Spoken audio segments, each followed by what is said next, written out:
taking a trip to Rocky Mountain National Park. And I'm excited to hear that this summer you're going to go on some virtual vacations all over the national parks.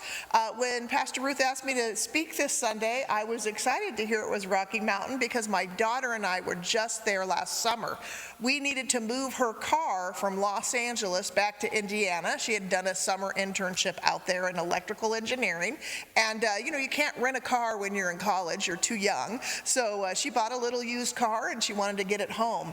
And in a minute, some pictures will come up of our trip that you might see. But this car, was a little Prius, and we drove it all the way. That's my daughter, Laura. She was here last night. And we are at the top of Rocky Mountain National Park there on Trail Ridge Road. It's about 12,000 feet up. You can barely breathe. The oxygen's really thin. And as people are wandering around up there, just taking the view in, it's like a moment to just be in awe, to realize what was down below that you were just there is now so far away. The perspective completely changes. In fact, there was a huge storm down in the Colorado area, clouds everywhere. But when we got up there, it looked like a tiny little cloud that wouldn't produce much of a storm at all. But when we went back down later that day, we saw the giant cloud again. So we knew that what we were seeing on top of that mountain was very different than what we were experiencing in our minds. So the awe and the reverence and the sanctuary that comes with that place kind of caught us off guard. It was about halfway on our trip home. Denver's about halfway between Los Angeles and Indiana. And we just kind of at the last minute said, let's just take a day and go up there and look around. And I'm really glad we did, because we had been going through a time of stress, college years, job hunting, busy lifestyle. Sometimes one day of busyness just leads into the next, and you forget to just stop and think for a moment about the role that God is playing in your life to direct you and to alter your perspective and to nurture that call. So that little road that brought us up there also took us to the Continental Divide, which is the line that kind of goes across the whole mountain range. And my daughter's standing on the left side of that line that's across the mountain, and any rain that falls where my daughter is standing or behind her will flow to the Atlantic Ocean, through all the river systems and eventually to the Atlantic. And where I'm standing on the right, anything raining right there is going to go the other way to the Pacific Ocean. And I never knew that. I just thought that was fantastic to think, I just saw the rain was flowing and I thought it all went the same place, but standing on the top of the mountain, we got the perspective that there is a divine plan to send some water this way and some water that way. So that road that was built, the Trail Ridge Road, it was one of those windy roads going, hairpin turns. My daughter, of course, was driving, and she's not a new driver, but I was her mom, so I was a little bit afraid. Are you going to slow down enough, going around these corners? But I just had to have patience that, she had been trained well, and we did get up there safe and sound.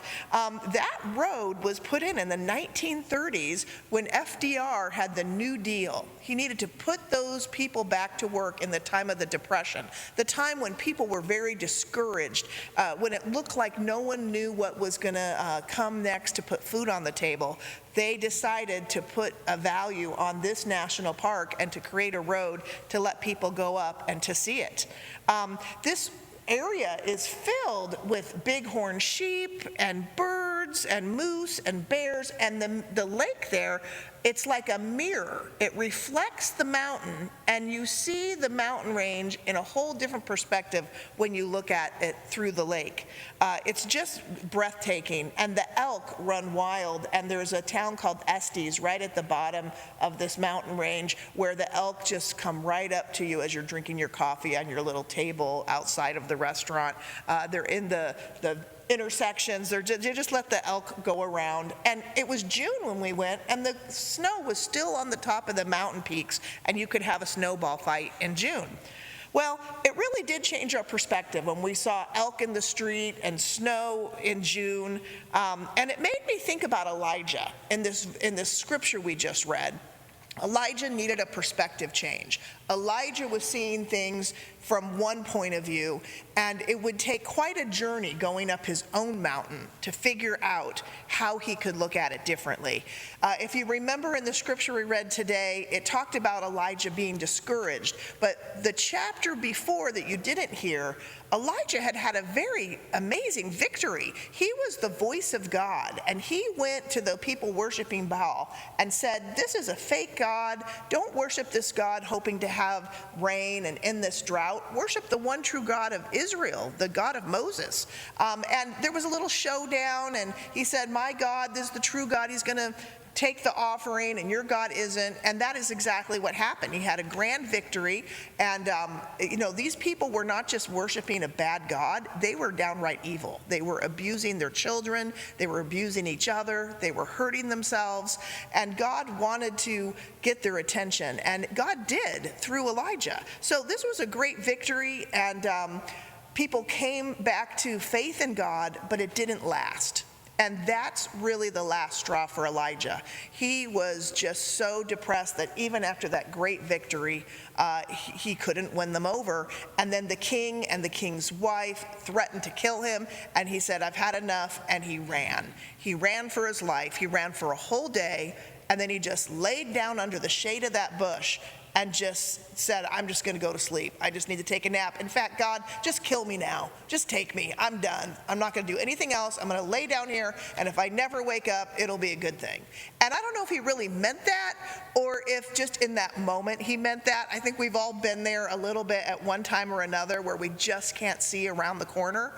But he laid down in distress, feeling hopeless, feeling like a failure, and the Lord could have come to him and said, get up, dust yourself off, let's keep going. But that's not what happened. The Lord sent an angel and said, I see you there. I see you suffering. I'm joining you.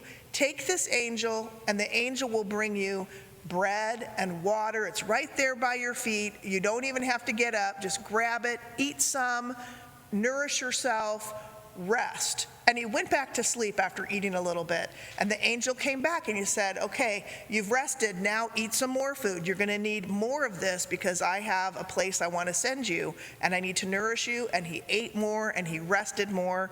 And then when the time was right, he began his journey to Mount Sinai, where he thought he would hear God.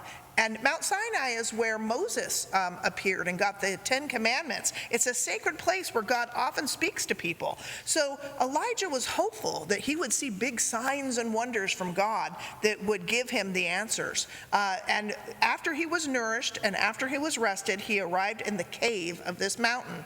And the wind came, and the earth shook, and the fire came, and he thought God would be shouting at him in these signs. But no, there was no God's voice there.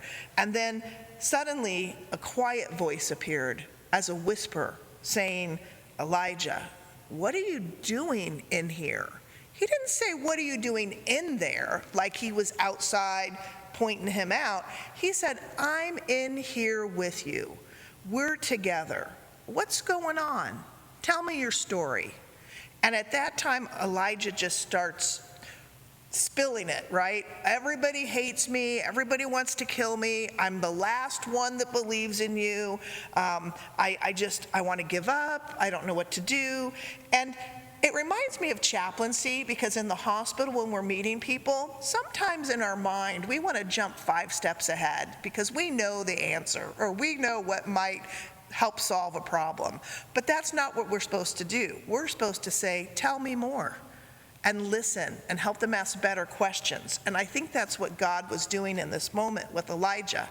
And after he finished saying his story and they felt connected and they felt one, he didn't feel quite so exhausted anymore because he was giving his burnout over to the Lord. Have you ever felt like just overwhelmed with a work relationship or a health crisis?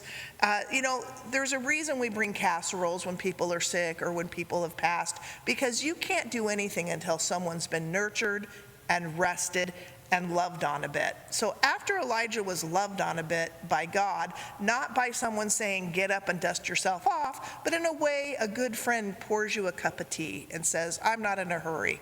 I want to be with you in here, in this moment, and dwell with you. That's what occurred.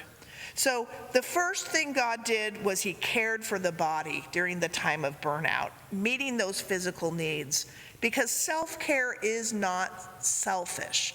Self-care is sacred. It's a sacred act, even like my daughter and I taking a day off of our drive to just reflect in the beauty of that lake and the beauty of that view, to breathe in that fresh air. We need to eat, we need to rest, we need to drink lots of water. And then when we're burned out and stressed out like Elijah, we remember that God is with us in that cave, whatever that cave is for us. And when we're hiding in there, it's more like we're looking for an opportunity to dwell with God in the Holy of Holies.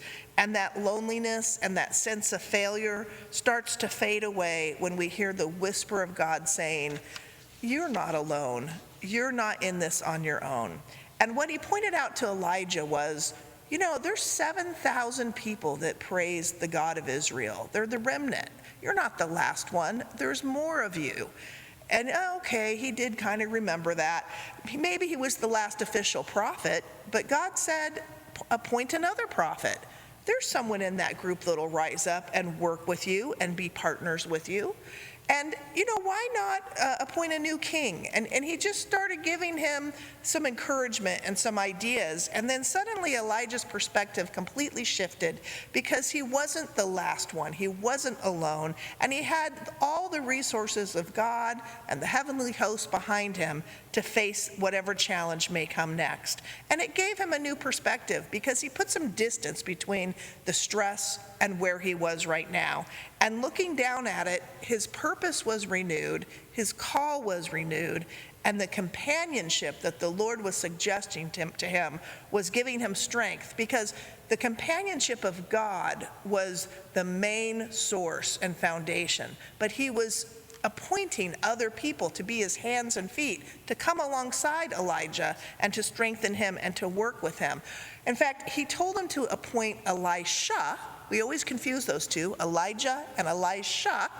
Elijah partnered with Elisha, and this was a man that was a farmer, and he had oxen, and he would guide them by the yoke. And when he heard that he was being called as a prophet to work with Elijah, he burned the yoke oxen.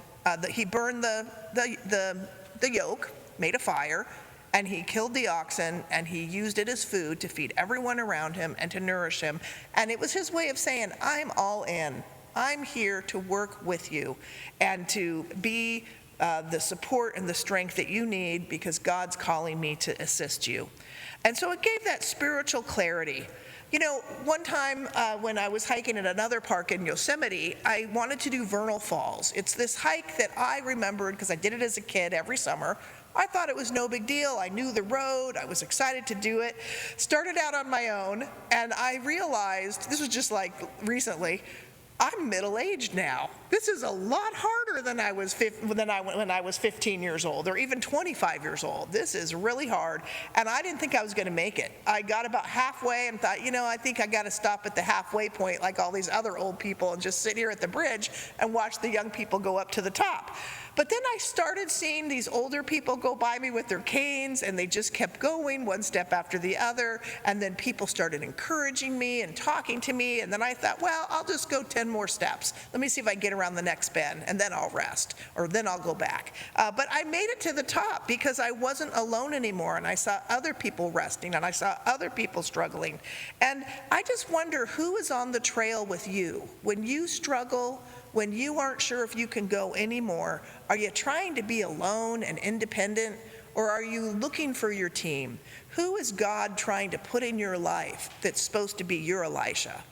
And that is something as Americans we often do. We just don't pay attention to who God's putting in our path. And if we do, the burden becomes lighter. So I have had in my life many mentors, many companions, many helpers, and when I look back with some perspective, I realize that those are the people that made the difference in my life. So God is the constant, unfailing source of all strength. And when we look back at Deuteronomy, we read, "Be strong and courageous. Do not be afraid or terrified because of them, for your Lord, your God, goes with you, and he will never leave you or forsake you. And when it says don't be terrified because of them, that them could be a job loss. It could be a failed marriage. It could be a child that hasn't been home to visit. Whatever that is for you, be strong and courageous because you're not alone. God is going with you. In fact, last night we had a little girl in the sanctuary and she gave me a sticker. It looked just like this one. And it said, God is always with you. And I thought, that's God just giving me one of those quiet whispers in my ear that says, the verse I picked at the end, that he'll never leave you and forsake you, that was just a confirmation when she gave me that little sticker. Yes, God is always with us. So if your perspective at Rocky Mountain National Park is a bit rocky, you're not seeing things quite clearly, you have to pray that God will help you get out of your own head. Because, we read that scripture about the man with the demon possession, and the thing I related to that on was sometimes I feel kind of like attacked by all these thoughts that come in my head. I'm not good enough. I'm a failure. I'm all alone. I'm the only one that's doing this. Well, that is what I like to call stinking thinking. And in a way, when I pray for Christ to deliver me from that evil thought, it's my own way of Christ saying, I'm helping you come away from those bad spirits and help you look straight into the perspective of Christ, who is stronger than everyone. Through his death and resurrection, he will make all things new, and he will bring partners to you. So when the Lord changes our perspective and puts us on solid ground, he does it in three ways. First, he gives us physical renewal. There's nothing wrong with napping. There's nothing wrong with saying, I'm not ready. I need some time. And then the emotional perspective comes and changes when we realize we're not in it alone. There's others to support us. And then the spiritual support comes when we realize that all of this is made possible by the God that never fails. The same God who met Elijah in the whisper is with us today, ready to help us see life differently, whether we're on the mountaintop or whether we're down here below.